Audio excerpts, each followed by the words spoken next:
a woman who really wants a lover does not pursue him, because then most men feel that she's aggressive, and if she's aggressive, she obviously is a woman who has had difficulty in finding lovers, and therefore there must be some undesirably secret thing about her. But if she, as it were, makes a void, then and is slightly difficult to get, then people get excited. They know she's a highly prized object, and so they pursue. Same way, when you want to teach a baby to swim, the thing you can do is to put the baby in the water and then move backwards in the water and create a vacuum, and this pulls the baby along. It helps it to learn the feel of the water and how to swim. It's the same principle. So, also, clever, difficult-to-getness is one of the very best means of acquiring immense publicity. Take the case of T.E. Lawrence, who published The 7 Pillars of Wisdom in a limited edition. And this became an extraordinarily celebrated book. It cost hundreds of dollars a copy to find one on the market. They waited and waited and built this up and built this up and built this up, and finally they published the general edition. And it was a knockout, because the first one had been sort of secret and difficult to find. If you have patience, you see, you can always do this. So the whole art of the ruler, you see, the Tao Te Ching is a book written for several purposes. You may take it as a guide to mystical understanding of the universe. You may take it as a dissertation on the principles of nature, almost a naturalistic, a handbook of natural law, we would say. Or you may also take it as a political book, a book of wisdom for governors. And the principle which it advocates, basically, is the virtue of governing by not ruling. Look at it in this way.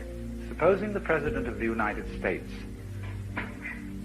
were as unknown to you by name as the local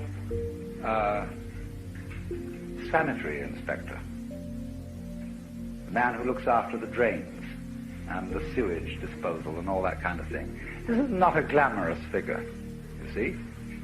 But for that very reason, he probably does his job more efficiently than the President, because the President wastes an enormous amount of time in interviewing various groups from the Elks and the Girl Scouts and conferring honors and all this kind of thing. The poor man's life must be an utter torment, because he's so well known and therefore has absolutely no time to give to the government of the country.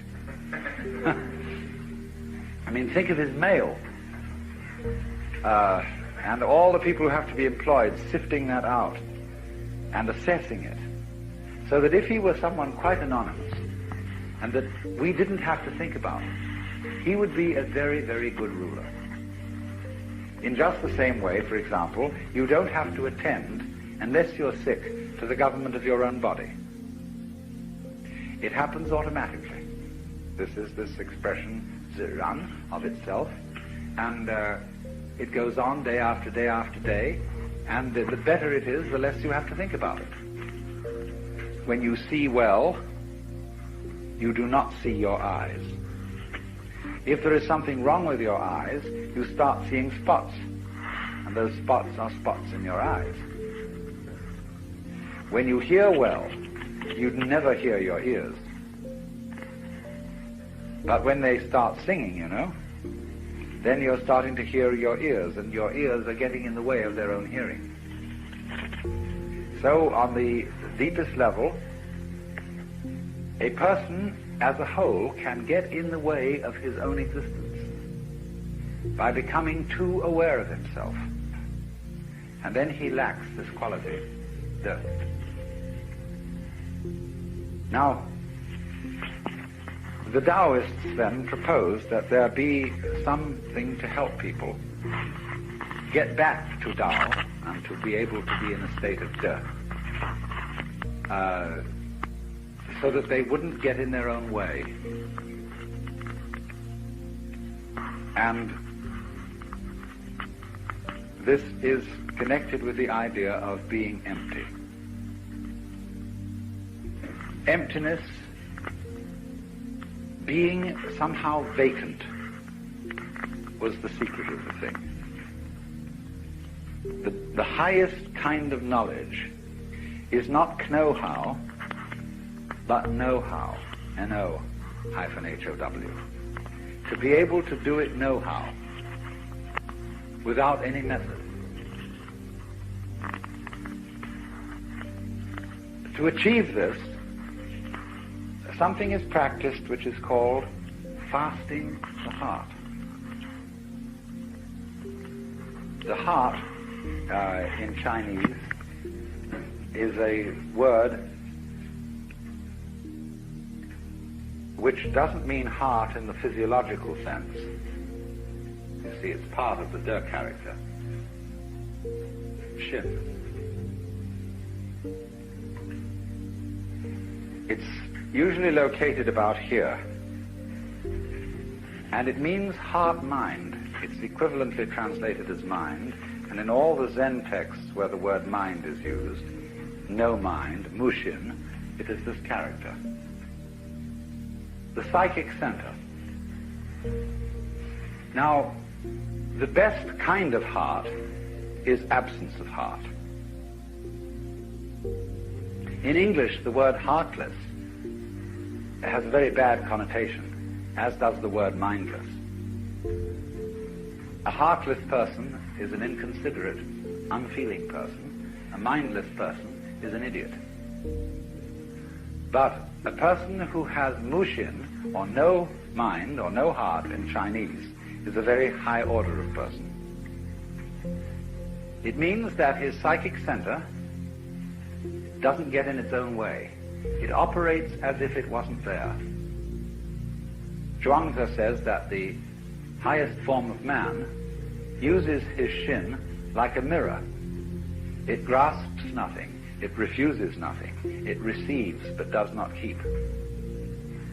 And the poem says, when the geese fly over the water, and they are reflected in the water, that the geese do not intend to cast their reflection, and the water has no mind to retain their image.